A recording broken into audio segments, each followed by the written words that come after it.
Amigas, amigos, muchísimas gracias por estar con nosotros.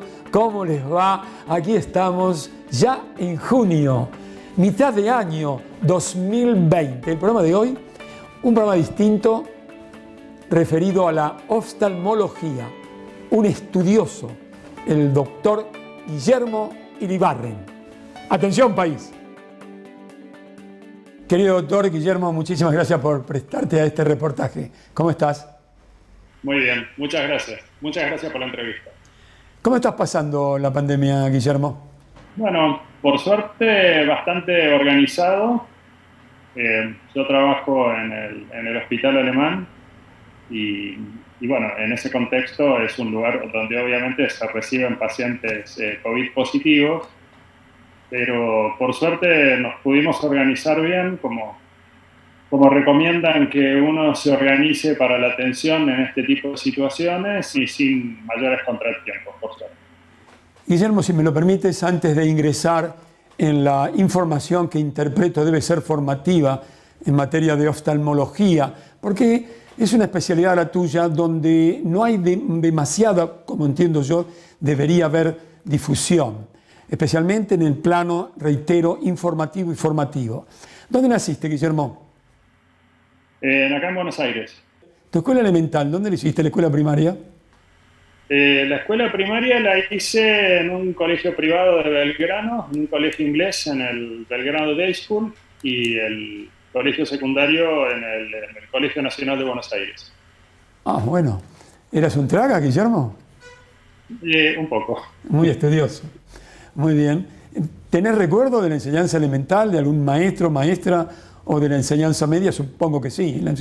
Sí, sí, tuve en la primaria tuve muy buenos maestros de inglés sobre todo, que era un poco la especialidad del colegio donde iba, pero no solamente del idioma, sino porque aparte para aprender el idioma nos enseñaban otras materias, teníamos geografía, historia, y no era solo aprender a hablar en inglés, sino que con el inglés aprendíamos otras cosas. Y en el secundario, sí, en el secundario tuve algunos maestros realmente muy emblemáticos.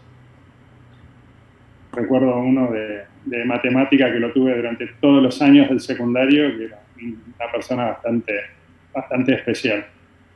Así que sí, tengo muy buenos recuerdos de todo lo que fue el aprendizaje mío, tanto en la primaria como en la secundaria, muy buenos. ¿Papá, mamá viven, Guillermo? No, ya fallecieron. ¿Papá qué profesión tenía? ¿Cómo se llamaba? Mi padre era médico también, era médico y era oftalmólogo. Cuando uno asiste a tu consultorio, porque soy tu paciente, debo decirle al público, se encuentra con que hay varios con tu apellido, una familia de oftalmólogos. Sí, específicamente hay varias especialidades en medicina donde se da que hay varias generaciones de especialistas de la misma especialidad dentro de una misma familia. Por ejemplo, pasa en oftalmología, pasa en otorrinolaringología, en traumatología y otras especialidades que probablemente yo no conozca tanto porque no estoy tan familiarizado. ¿Tu abuelo era oftalmólogo? Mi abuelo era oftalmólogo y mi bisabuelo también. Tu bisabuelo también. Además de las buenas notas que estuve averiguando tenías como estudiante, tanto en la enseñanza media como en la universidad, ¿se requiere pasión por la medicina? Yo creo no diría que es pasión por la medicina, es pasión por lo que uno hace. O sea, yo el ejercicio de la profesión lo hago con pasión, pero también todas las demás cosas que hago que no tienen que ver con el ejercicio de la medicina, también las hago con pasión. O sea, todo lo que quiero hacer, quiero que salga lo mejor posible, o que quede lo más lindo posible, o si cocino algo que quede lo más rico posible. Creo que es algo que tiene que ver con la actitud que uno tiene frente a la vida en general. Creo que el hecho de ponerle pasión a las cosas que uno hace que las cosas salgan lo mejor posible, que en última instancia creo que eso está bueno.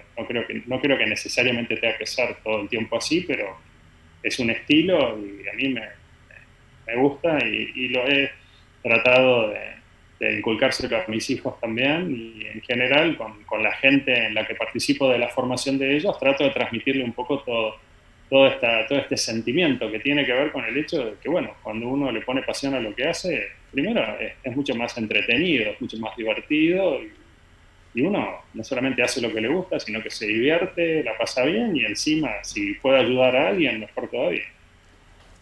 Tú dijiste mis hijos. ¿Cuántos hijos tienes? ¿Cómo se llaman? Tengo 3 hijos.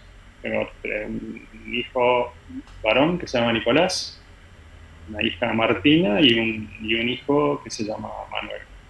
Dos varones y una nena. Así en ese orden. ¿Y qué hacen los chicos? ¿Alguno sigue la carrera de No, médico? ninguno se dedicó a la medicina. Nicolás es músico y compositor. Artista. Y Martina estudió economía, pero tiene un emprendimiento que cocina cosas dulces. Te Se dedica a salvaste. eso. Es una emprendedora, millennial. Y Manuel es ingeniero químico y está trabajando de ingeniero químico. Mirá vos. Cuando las cosas las hacen con esa pasión, con ese amor, como bien lo defines vos, tienen asegurada una fama póstuma que no buscan tal vez. Porque de pronto alguien, el abuelo a un nieto, le dice, había un médico oftalmólogo que me operó de cataratas, me devolvió la vista, o trató mi mácula o alguna problemática, y queda en el médico esa fama póstuma en la que seguramente no piensa ni busca, pero esto es así. ¿Lo saben tus discípulos? Yo en general a ver, a mí los que me enseñaron fueron grandes maestros y gente formadora de gente. En realidad, en la época en que yo me formé, un poco estaba el lema o la idea de que hacer las cosas bien, dedícate mucho, que después todo vuelve, de alguna manera o de otra va a volver. Y con ese criterio yo me manejé a lo largo de toda la vida y la verdad que he tenido una vida increíble, llena de oportunidades y de beneficios y de logros y de satisfacciones. Hoy en día es más difícil este tipo de planteo porque en general todo el mundo quiere cosas más a corto plazo, las cosas las quieren más rápido, no quieren esperar tanto, no tienen tanta paciencia. Y también hay determinadas cosas que en la época que yo era más chico estaban muy bien valoradas, por así decirlo, y que hoy en día no son tan importantes.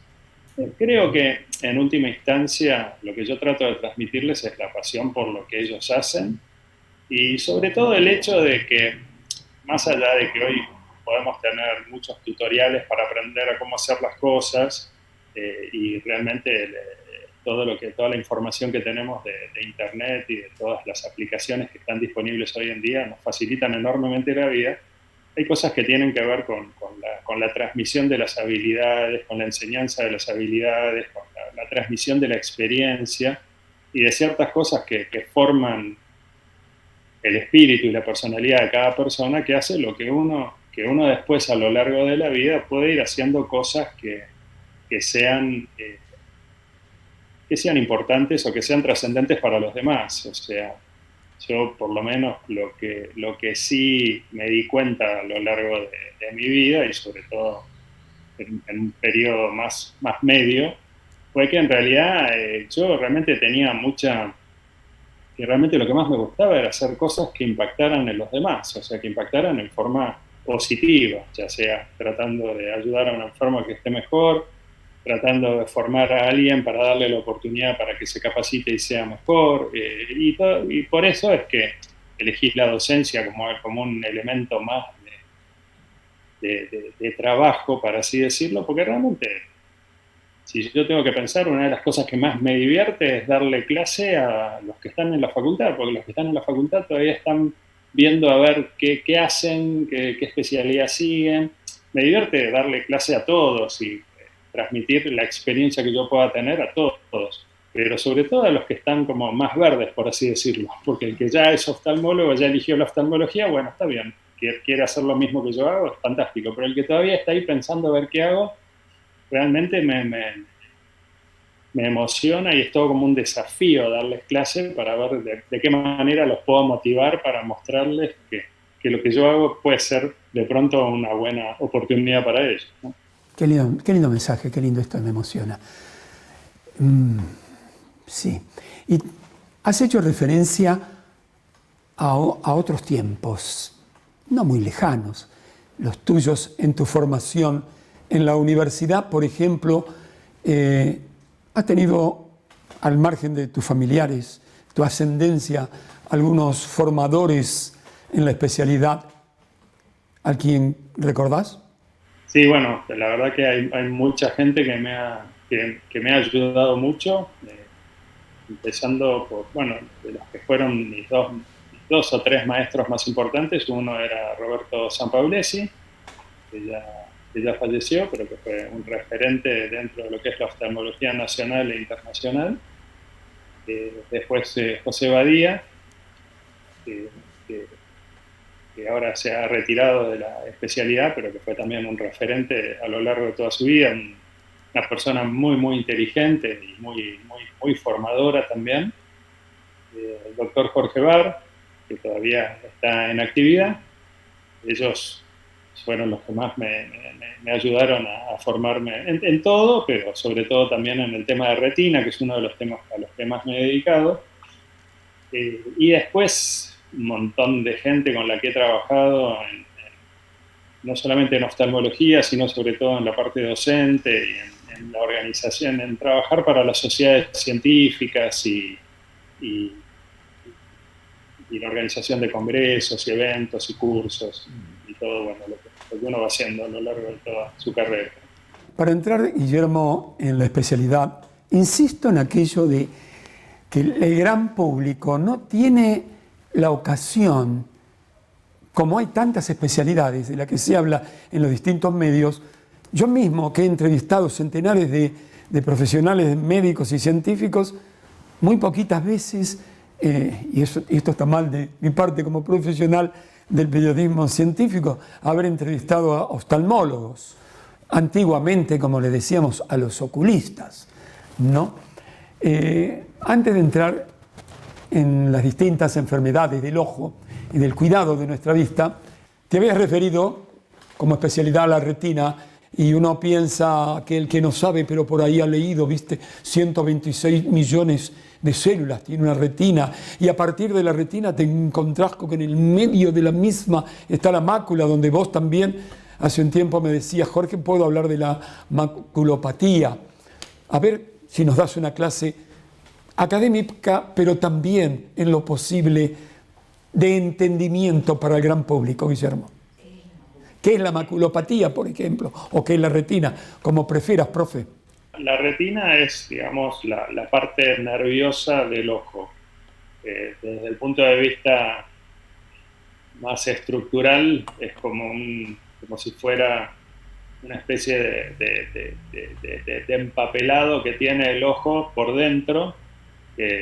Las células que conforman la retina son neuronas, son células nerviosas, y revisten todo el ojo internamente. El ojo tiene un sistema óptico que está formado por la córnea, el cristalino, que son las estructuras y por donde pasa la luz a través de la pupila, y eso entra al ojo. Y ahí impacta en la retina, y estas células nerviosas de la retina reciben ese estímulo luminoso y lo transforman en un impulso que viaja por el nervio óptico, que es el nervio del ojo, que conecta el ojo con el cerebro. En realidad, el ojo hay que pensarlo como una parte del sistema nervioso que sale afuera para ver. El ojo tiene una serie de estructuras que lo que hacen es proteger esta retina que está en el interior del ojo. Tiene un sistema óptico que permite que las imágenes lleguen en forma nítida a la retina, y después tiene una serie de músculos y otras estructuras que hacen que los ojos se muevan y vayan de un lado para el otro mirando en forma sincrónica y armónica aquellos objetos que nos llaman la atención. Independientemente de eso, la retina, como les decía, es tejido nervioso, es un tejido muy sensible y altamente especializado, y hay un área de la retina que es el área central, que es lo que se llama la mácula. La mácula. En realidad todos tenemos mácula. Muchos pacientes vienen y dicen, yo tengo mácula, como que tienen la mácula enferma. Sí. Mácula tenemos todos. Maculopatía es el término genérico para las enfermedades de la mácula. Y la enfermedad más frecuente de la mácula es una enfermedad degenerativa de la mácula que viene con los años, que es una de las causas de discapacidad visual severa en pacientes mayores de 65 o 70 años. Es una enfermedad que es degenerativa, para la cual no tenemos un tratamiento curativo todavía, y que es una enfermedad que es un objeto de estudio y de atención permanente, porque estamos viviendo muchos años, y entonces en una etapa de la vida donde una de las mayores distracciones de las personas de edad avanzada es leer, empiezan a tener serias dificultades para leer, y entonces tienen mucha discapacidad y mucha invalidez, obviamente. Y sobre todo en los que empiezan más tempranamente en la vida también les da incapacidad laboral importante. Así que mácula es el área central de la retina, maculopatía es el término de la enfermedad de la mácula, y la enfermedad más frecuente sería la enfermedad macular relacionada con la edad, que es esta enfermedad que hoy en día se escucha mucho porque hemos llegado a vivir a edades muy avanzadas, entonces hay muchos más pacientes con esta enfermedad. Ahora, el gran público, Guillermo, cuando alguien tiene un familiar, un conocido, dice tiene una maculopatía, piensa, uy, se va a quedar ciego. No termina en la ceguera la maculopatía, ¿no es así, Guillermo? Por suerte no, porque son enfermos que en etapas avanzadas de la enfermedad tienen mucha dificultad para leer, pero la mayoría de los pacientes mantiene la parte periférica de la retina, que funciona bien, que está más sana, y entonces tienen lo que nosotros llamamos visión ambulatoria, o sea, no pueden leer, o sea, si miran el televisor les cuesta distinguir las imágenes, si miran el rostro de una persona no distinguen bien las facciones, pero tienen una visión periférica que les permite deambular y manejarse habitualmente con bastante independencia. Pero sí tienen una discapacidad importante porque de pronto les llegó la factura de la luz y quieren ver cuánto tienen que pagar y no lo pueden ver bien. Hay una cantidad de ayudas visuales que se utilizan en estos casos, que son lupas o anteojos de aumento especial, que a veces hay ópticas inclusive por radio, por televisión, que promocionan anteojos para maculopatía, que son estas ayudas visuales que muchos pacientes usan. Y hoy en día, aparte con todos los dispositivos, inclusive con los celulares que permiten ampliar el tamaño de la imagen, eso facilita mucho todo, porque si el enfermo de pronto no ve bien lo que está mirando, con el celular le saca una foto y lo amplía y ya lo ve mejor. Guillermo, un amigo, la mamá había que operarla de cataratas. Viene bien esto, no es del alemán, para tu tranquilidad. La tenían que operar de cataratas y la estaban preparando. Resulta que le descubren cataratas, a los 3 meses la estaban por operar de cataratas y ahí descubren una maculopatía. La pregunta que te hago, Guillermo, es la siguiente. ¿Qué pasó? Que cuando descubrieron las cataratas, 3 meses antes con un fondo de ojos, ¿no vieron la maculopatía? ¿Es normal esto? Cuando un paciente tiene cataratas, en general, la catarata es el cristalino, que es la lente que tenemos adentro del ojo que se pone turbio. Cuando nosotros miramos el fondo de ojo de un paciente, lo estamos mirando a través del cristalino. Si el cristalino está transparente, nosotros el fondo de ojo lo vemos claramente. Si el paciente tiene cataratas, podemos ver el fondo de ojo bastante bien, pero a veces no con tanto detalle ni con tanta claridad. Eso puede hacer de que en algunos casos, unos pacientes que pueden tener alguna alteración en la mácula que no es tan evidente, al no ver bien por la catarata, nos demos cuenta una vez que sacamos la catarata al hacer la operación de que ese enfermo, aparte de tener la catarata, tenía alguna otra causa que no era la catarata, que estaba disminuyendo su visión. Hay algunos estudios que uno puede hacer en el preoperatorio que nos indiquen si es un paciente que tiene la mácula sana o la mácula con algún problema. Pero en muchos casos estos estudios, como también son estudios que utilizan sistemas ópticos que pasan a través del cristalino, muchas veces si la catarata es muy densa, las imágenes que obtenemos en estos estudios no son del todo claras. Entonces, puede ocurrir de que haya pacientes que se operan de catarata pensando que van a recuperar buena visión, como pasa normalmente en la mayoría de los pacientes, pero que de pronto, después de la operación, tienen la sorpresa de que la recuperación no es tan fantástica porque había otro problema. Claro. Y la maculopatía. También puede pasar que el Sí. paciente estaba bien cuando se operó y al poco tiempo empezó con el problema de máculas y tenía cierta predisposición. Eso también puede pasar. La maculopatía puede ser genética, Guillermo. Se está estudiando a nivel mundial cuál es el componente genético. Todavía no está completamente determinado, pero puede haber, como en muchas enfermedades, un componente hereditario que lo favorece. Esto hoy en día el poder hacer un estudio genético nos daría la información de si tengo cierta predisposición a desarrollarla. Todavía no está desarrollada una terapia génica. Toda esta información de cuáles enfermedades son genéticas tienen como resultado final el hecho de decir, bueno, si yo tengo un determinado gen por el cual puedo desarrollar determinada enfermedad, si yo desarrollo alguna droga o algo que bloquee la acción de ese gen, de alguna manera prevengo el desarrollo de la enfermedad. Y eso va a ser el futuro de la medicina para muchas enfermedades en los próximos años. Todavía son todos desarrollos que todavía están dentro de un plano experimental. Pero en realidad lo que se está estudiando es el componente genético de la enfermedad. Todavía no hay ninguna terapéutica para poder prevenir que aquellos que van a desarrollar la enfermedad no la desarrollen. Maculopatía seca, maculopatía húmeda, ¿cuál de las dos es más fácil de tratar desde el punto de vista médico? ¿Cuál es la más complicada, no? La más frecuente es la seca.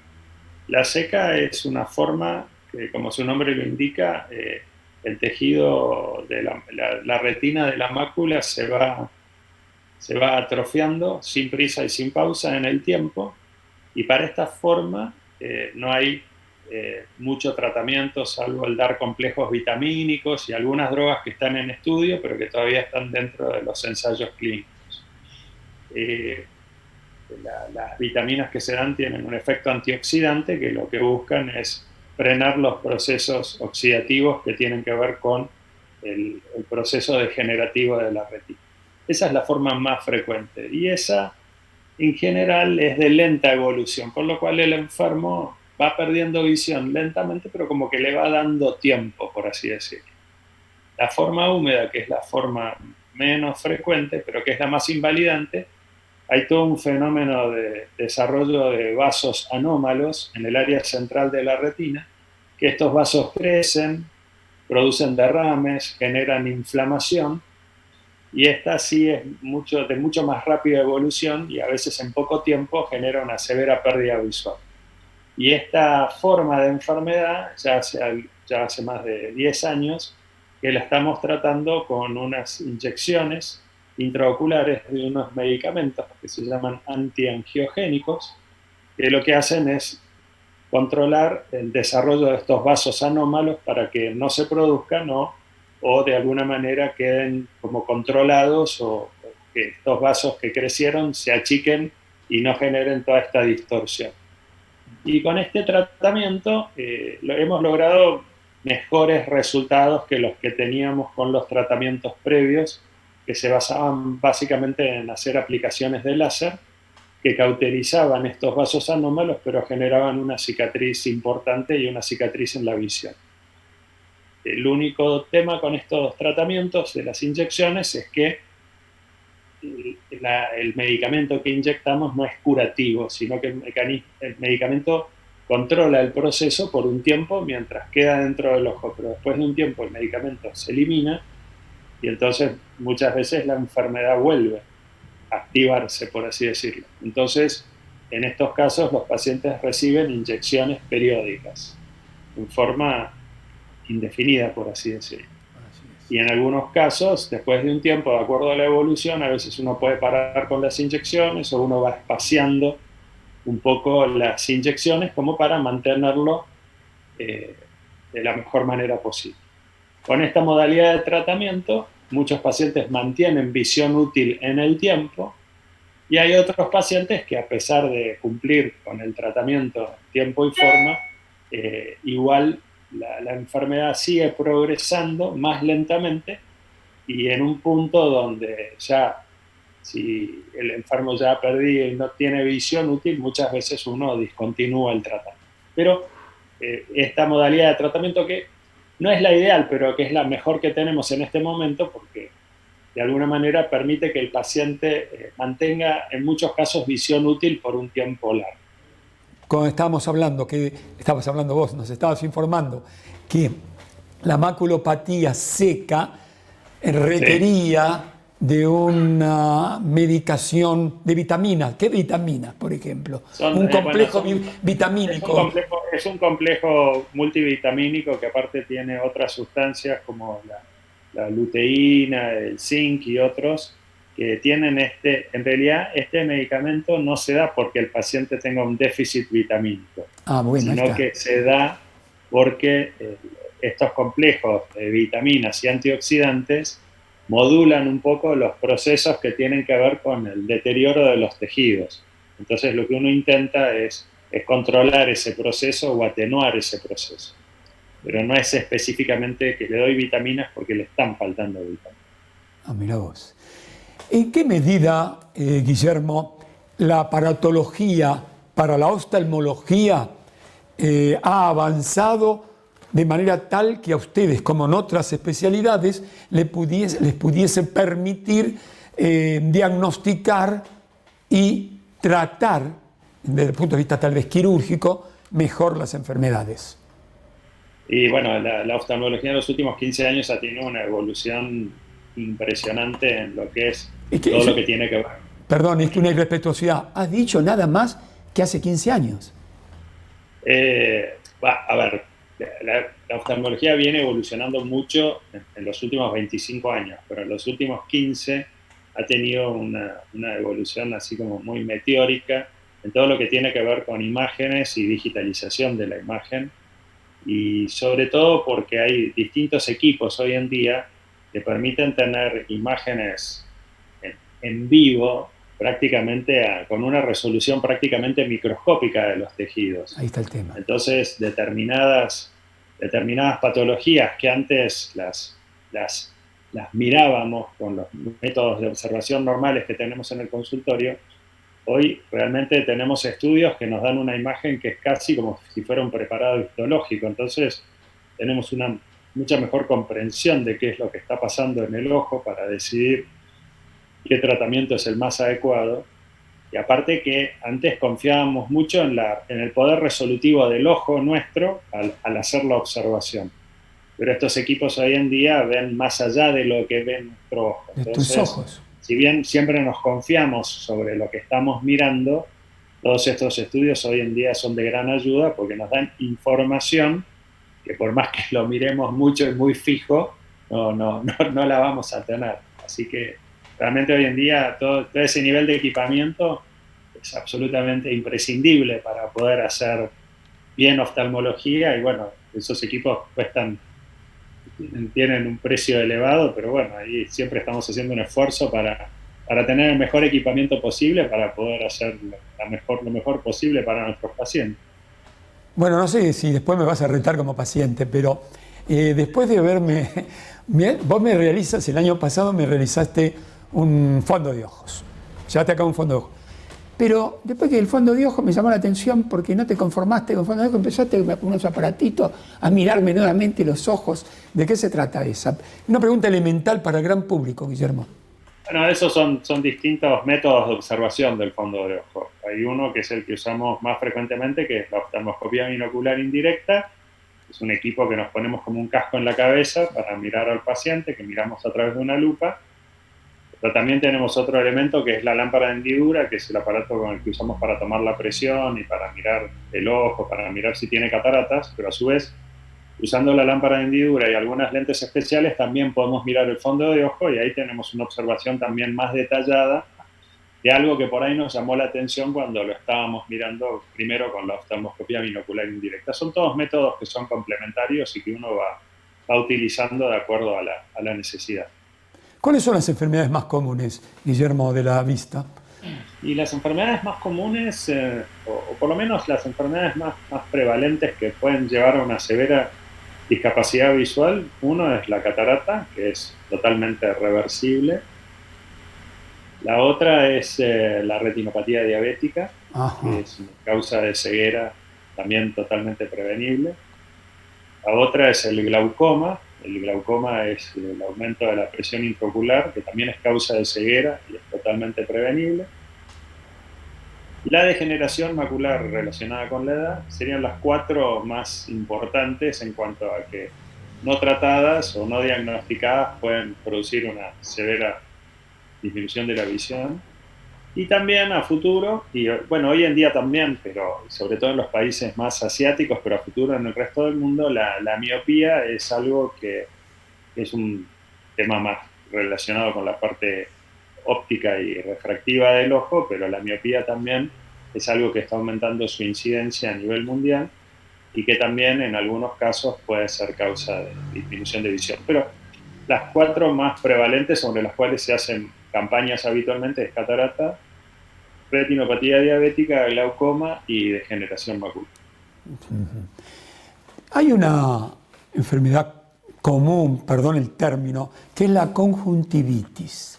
Y después están, por compañeros de trabajo, en la tarea, imagínate que lo único que hago yo es leer 8 o 9 horas por día, por eso no soy nada de nada, hace 40 años, ¿no? Y la otra es que aquellas personas que tienen lentes de contacto, por ejemplo mi hija, 2x3 hace alguna cosita que pone en úlceras, que pone en peligro la retina. ¿Qué pasa ahí? Los trastornos a los cuales te estás refiriendo son trastornos de la parte superficial del ojo, ¿no? Hay toda una serie de patologías que involucran lo que llamamos nosotros superficie ocular, que es la parte de párpados, conjuntiva y córnea, ¿no? Que es la parte más exterior donde el ojo entra en contacto. Y la conjuntiva vendría a ser como la telita que recubre la parte blanca del ojo, que es lo visible cuando abrimos los ojos, ¿no es cierto? La conjuntivitis es toda inflamación de la conjuntiva, o sea, conjuntivitis es de vuelta un término genérico como maculopatía. Sí. Y las conjuntivitis pueden ser infecciosas, que pueden ser bacterianas o pueden ser virósicas, pero también tenemos conjuntivitis alérgicas, conjuntivitis químicas, conjuntivitis medicamentosas en pacientes que consultaron muchas veces y siempre se están poniendo alguna gotita y terminan desarrollando una alergia a los medicamentos que usan. Así que hay distintos tipos de conjuntivitis, algunas son parecidas, otras no tanto. Y después hay otro gran grupo de enfermedades que entran dentro de lo que se llama el ojo seco. Hay personas que por distintas asociadas a enfermedades generales de tipo autoinmune de pronto tienen las mucosas secas a nivel ocular y en otras partes húmedas del cuerpo también. Y hay muchas personas hoy en día que por los ambientes muy acondicionados y por el hecho de que la mayoría de las personas están muchas horas mirando una pantalla de algo y con una baja frecuencia de pestaneo, los ojos se secan. Entonces, muchas personas tienen trastornos o molestias en los ojos que a veces son interpretados como conjuntivitis, pero que en realidad son nada más que trastornos derivados de cierto grado de sequedad del ojo. En general, estos pacientes se tratan con gotas lubricantes. Hay de distintos tipos dependiendo un poco de cada caso. Y en los usuarios de lentes de contacto, en general, lo que tienen muchas veces son trastornos de cierto grado de sequedad del ojo, que en el usuario del lente de contacto, como tiene puesto el lente de contacto sobre el ojo, ahí entonces a veces se seca un poco más y lo que se lastima no es la retina, sino lo que se lastima es la córnea, que es la córnea, la parte transparente, sí, me corrigió la directora, de la parte anterior del ojo. Entonces, en general los usuarios de lentes de contacto lo que la mayoría de las veces tienen son problemas más de superficie en la córnea. A veces se hacen pequeñas erosiones que se llaman queratitis, o a veces hacen úlceras, a veces hacen infecciones, hacen abscesos, que eso ya es más delicado. ¿Cuáles son las intervenciones quirúrgicas más comunes en la oftalmología, Guillermo? Uf, probablemente la más común sea la operación de cataratas, ¿está bien? Esa probablemente sea la más común. Después sí, hay muchas intervenciones que se han ido desarrollando eh, sobre la córnea para tratar, por un lado, los problemas refractivos, o sea, ya hace más de 20 años o un poco más también, que han ido modificándose las técnicas, pero surgieron los aparatos con láser para hacer cirugías en la córnea para corregir miopía, hipermetropías y astigmatismo. Esos equipos han ido evolucionando en el tiempo, han ido evolucionando las técnicas, algunas cosas que se hacían se dejaron de hacer y fueron reemplazados por otros métodos más modernos. Eso está evolucionando permanentemente. Y a su vez también hay cirugías que se realizan para disminuir la dependencia del uso de anteojos en pacientes que tienen elevadas miopías, que se ponen unos lentes adentro del ojo. Eh, pero bueno, estas operaciones son menos frecuentes, pero forman parte del armamento de las cirugías que están disponibles. Y después también hay cirugías que se hacen para tratar patología específica de la córnea, como puede ser los trasplantes de córnea, que pueden ser trasplantes completos o a veces se trasplanta solo una parte de la córnea. Después hay cirugías que se hacen para el glaucoma, eh, en aquellos casos donde el tratamiento médico no es suficiente, que son algunas que se hacen con equipos de láser y otras que se hacen con cirugía. Después, bueno, mencioné la cirugía de la catarata. Después está la cirugía del desprendimiento de retina, que es otro gran grupo de cirugías que involucran patología de la retina. Y después también está la cirugía que involucra los movimientos del ojo, o sea, hay pacientes que tienen los ojos desviados, que eso se llama estrabismo, así que también hay cirugía para tratar de enderezar esos ojos que están desviados, que eso habitualmente se hace tocando los músculos del ojo. Y después también, aparte de lo que es la cirugía del ojo, que es un poco lo que intenté resumir brevemente recién, están las cirugías de los alrededores del ojo, que es el hueco donde está metido el ojo, el hueco del cráneo donde está metido el ojo, que es la órbita, y entonces ahí hay patología de tipo inflamatoria, patología de tipo infecciosa, patología de tipo tumoral, hay algunos tumores de órbita que también son abordados por cirujanos oftalmólogos, y también hay patología de lo que es la vía lagrimal, que también es resorte del oftalmólogo. Y ahí se empiezan a entrar áreas comunes, porque también comparten territorio con patología de otorrinolaringológico, entonces hay algunas cirugías que se hacen en forma combinada. Algunos oftalmólogos también hacen algo de cirugía plástica de párpados, porque también hacen cirugía de párpados. Así que bueno, ahí ya se empiezan a mezclar un poco las áreas con otorrinolaringología, con cirugía maxilofacial, con cirugía plástica. Claro, todas estas preguntas, Guillermo, porque lamentablemente muchísima gente asiste a un consultorio oftalmológico solamente por miopías, presbicia y algún mal, entre comillas, dicho por alguien que no entiende mucho, mal menor. Pero evidentemente es muy amplia la actividad médica de un oftalmólogo, Guillermo. Y vos has dicho algo porque justamente cuando venía hacia el estudio, en Twitter me dieron un mensaje desde Mendoza de un chico de 20 años que está esperando, ustedes están esperando desesperados un trasplante de córnea. ¿Qué pasa ahí con los trasplantes de córnea? ¿No hay? ¿Cómo es la historia? A ver si me puedes informar algo. El trasplante de córnea es algo que se hace con bastante frecuencia y que ya se hace desde hace muchos años.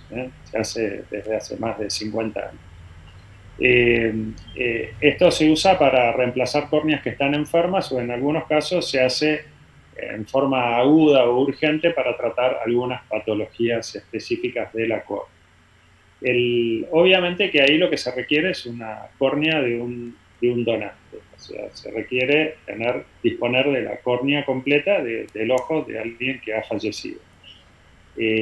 Las córneas en este momento en la Argentina se obtienen del Cucaiba o del Incucay, que es el instituto que distribuye todos los órganos para trasplante en el país, donde los pacientes se anotan en una lista de espera y de acuerdo al orden de prioridad y al tipo de patología, esta organización nacional lo distribuye.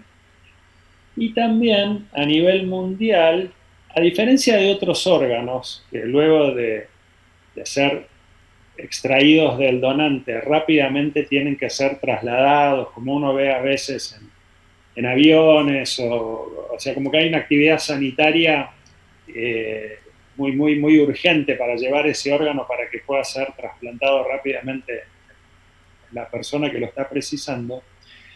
La córnea puede ser conservada en unos medios, que son unos líquidos especiales, donde la córnea puede permanecer varios días hasta poder ser utilizada.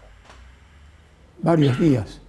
Entonces pasa que hay en otras partes del mundo bancos de córneas. ¿Eso qué significa? Hay instituciones que son totalmente legales y transparentes que tienen excedente de donantes. Entonces, esas córneas, que tienen un costo que no es excesivo, pueden ser adquiridas. Y esas córneas se envían vienen viajando en avión, son de organismos que están habilitados para procesar esas córneas y ponerlas en los medios de conservación, y entran al país.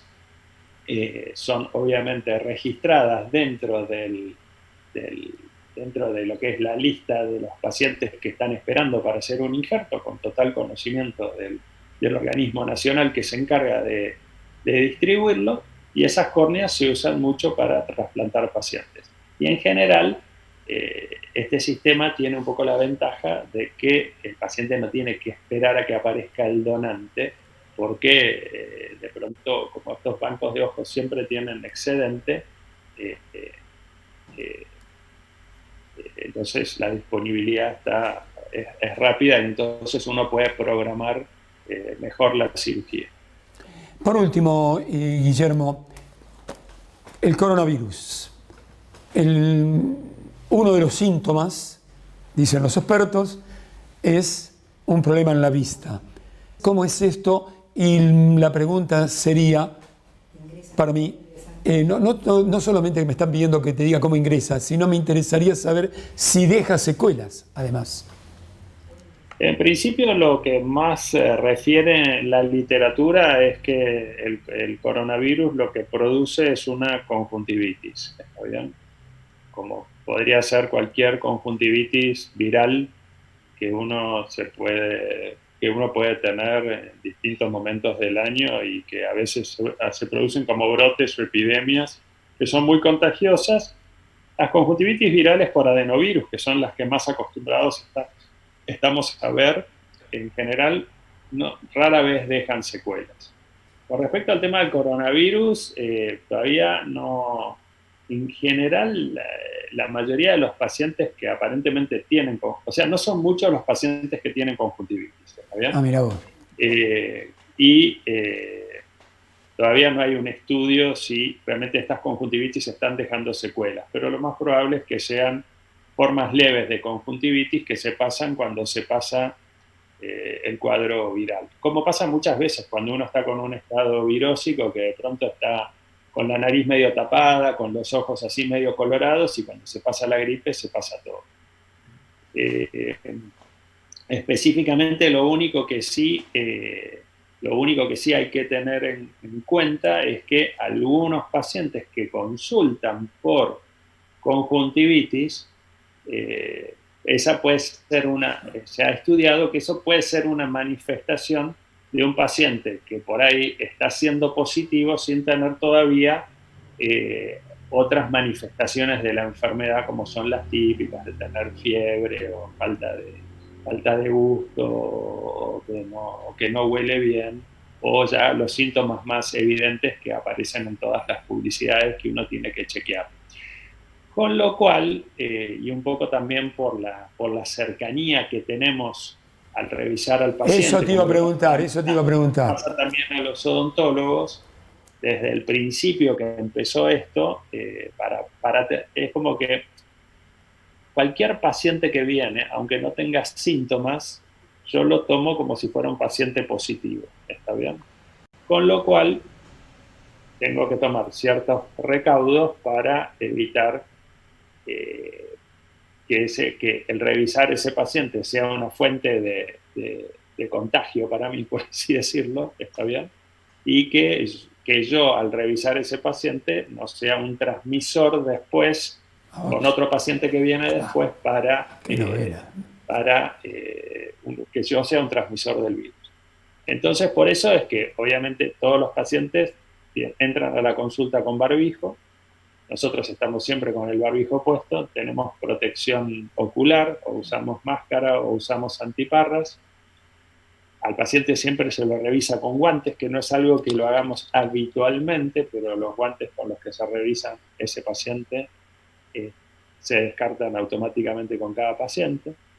Algunos médicos usarán camisolín para revisar al paciente, otros usan el guardapolvo que se usa normalmente, porque tampoco es que uno está... no es que el paciente está oliendo mi ropa, nunca estamos tan cerca, ¿está bien? Y después sí hay toda una estrategia de limpieza de los equipos y del lugar donde estuvo el paciente hasta que ingresa el próximo paciente, ¿está bien? Que eso, digamos, no son estrategias que uno tenga habitualmente en lo que era una consulta normal antes. Si bien uno siempre limpia los equipos, hoy en día tomamos una serie de recaudos adicionales, que eso es lo que hace que uno tenga un tiempo de consulta. O sea, la consulta específica del problema dura exactamente lo mismo. Lo que pasa es que tenemos como 15 minutos antes o 15 minutos después, que habitualmente estamos como limpiando todo lo que usamos para revisar ese enfermo y limpiando todo lo que el enfermo tocó mientras estuvo en el consultorio. ¿Se entiende? Sí, sí. Para darle ciertas normas de bioseguridad para que el ambiente donde uno trabaja no sea un elemento de contaminación para otros pacientes. Una pregunta muy casera, muy de barrio, muy de familia, muy de amigos. ¿Tenés miedo, Guillermo? Sí, creo que, a ver, justamente tuve que dar una clase de todas las normas de bioseguridad que teníamos que implementar para poder atender a los pacientes, inclusive hacerles procedimientos y todo. Y creo que al principio todo el mundo tiene una primera etapa que es como de negación, después viene una segunda etapa de pánico, y creo que esas dos etapas ya las pasamos. Y creo que ahora hay la etapa esta es como, le dicen como una etapa como de aburrimiento o de sostén. En realidad creo que, bueno, ya hay cosas todavía que no sabemos. Obviamente que todo el mundo tiene miedo de contagiarse, pero la realidad es que contagiarse no significa que uno necesariamente se vaya a morir, como le pasa a todo el mundo. O sea, Correcto. en la gran mayoría de la gente es como una gripe o una gripe un poco más fuerte y después se curan.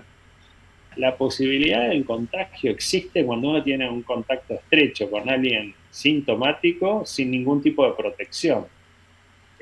Si estamos todos con barbijo, manteniendo una distancia normal y en el caso nuestro, por ahí que estamos más expuestos, tomando todos los recaudos necesarios, el riesgo del contagio es bajo. Y creo que está ahí casi en un mismo, no en el mismo nivel que si voy al supermercado y estoy con un positivo cerca, pero creo que tomando ciertos recaudos, el riesgo del contagio es bajo. Y creo que en este punto donde ya eh, se han tomado todos los recaudos necesarios para poder poner el sistema de salud nacional en la mejor condición posible para enfrentar la epidemia, creo que en este momento ya es mucho más responsabilidad de cada uno mantener los recaudos necesarios para evitar el contagio y no tanto y todo lo que se puede hacer a nivel sanitario, por supuesto, pero creo que es mucho conducta de cada uno. O sea, uno va caminando por la calle y uno ve como la gente se corre para no tropezar, para no rozarse, o sea, automáticamente la gente se ha vuelto como más educada en la calle. Obviamente que hay lugares donde esto es más fácil hacerlo, hay lugares donde esto es más difícil, pero por otro lado también me encuentro con gente que de pronto, porque a mucha gente el barbijo le da sensación de ahogo, se lo baja y entonces empiezan a charlar muy de cerca con otro, con el barbijo más bajo, y entonces a mí me dan ganas de ir diciéndole, no, ponete un poco más lejos, subite el barbijo. Y me pasa con los pacientes que vienen al consultorio y me dicen, ¿me bajo el barbijo? No, digo, no, por favor, no se lo baje. Y mientras lo estoy revisando, no me hablo, porque son todas situaciones. Pero bueno, creo que en este punto, así como hay gente que se cuida mucho, creo que es responsabilidad de cada uno, y creo que ahí va a estar más controlada todo. Ahora, qué sé yo, hay ciertas cosas que no se saben del virus y bueno, ojalá que salga todo lo mejor posible, pero vienen unas semanas medio complejas. Muchísimas gracias de todo corazón, Guillermo, querido médico argentino, estudioso, apasionado. Seguramente vos no necesitas que te hagan reportajes para que vayan pacientes, porque el que te quiere ver en tu consultorio tiene que pasar 3 o 4 meses, porque la gente te sigue, te quiere, te admira, te necesita. Ahora han bajado seguramente por miedo y no está bien, no solamente en tu especialidad. Me contaban cardiólogos que hay gente que se muere en la casa porque no se va a atender con el cardiólogo. Es un espanto esto. Sí. El miedo está bien cuando ayuda, para lo cual la precaución, la inteligencia, el amor a la vida es fundamental, pero no entrar en pánico, ¿no? Así que... No, seguro. No, eso no ayuda, y aparte que el pánico paraliza, y justamente uno en estas situaciones tiene que pensar, razonar y actuar en consecuencia, pero el pánico realmente no ayuda para nada. Bueno, esta nota, entiendo, creo, va a subir a las redes, está por distintos canales. Espero que sea un modesto apoyo a la necesidad que la gente acuda periódicamente al oftalmólogo, no solamente para cambiar los anteojitos o el colorcito y qué sé yo, sino por todas las enfermedades que ocurren en la vista, como nos has enseñado en esta nota, querido Guillermo. Muchas gracias por haberte prestado este reportaje, así que de todo corazón lo mejor para vos. Por ahora, y te lo voy a decir personalmente, te saludo con el corazón y la mente. Cuando pase esto, que todo pasa, te daré un abrazo. Muchas gracias. Bueno, muchísimas gracias. Espero que haya sido útil, muy agradable la charla.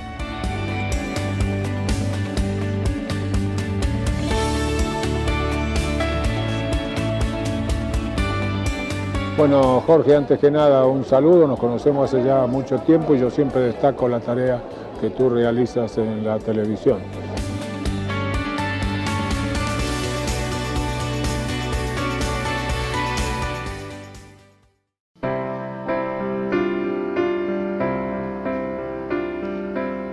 Lo mejor de estar en tu casa es sentirnos parte de tu familia.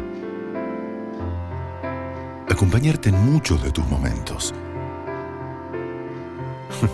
En la cocina, conquistando nuevos horizontes.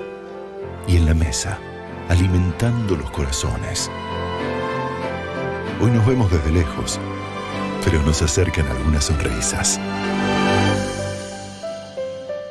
Gracias por abrirnos la puerta. Vos y nosotros sabemos que vamos a seguir juntos, porque entre todos, todo es posible. Coto, yo te conozco. Cuidar el agua nos asegura el futuro. Es un mensaje de la Federación Nacional de Trabajadores de Obras Sanitarias, FENTOS. Hospital Alemán, el único que usted elegiría sin dudar.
¿Qué les ha parecido, amigos, amigas de toda la República Argentina?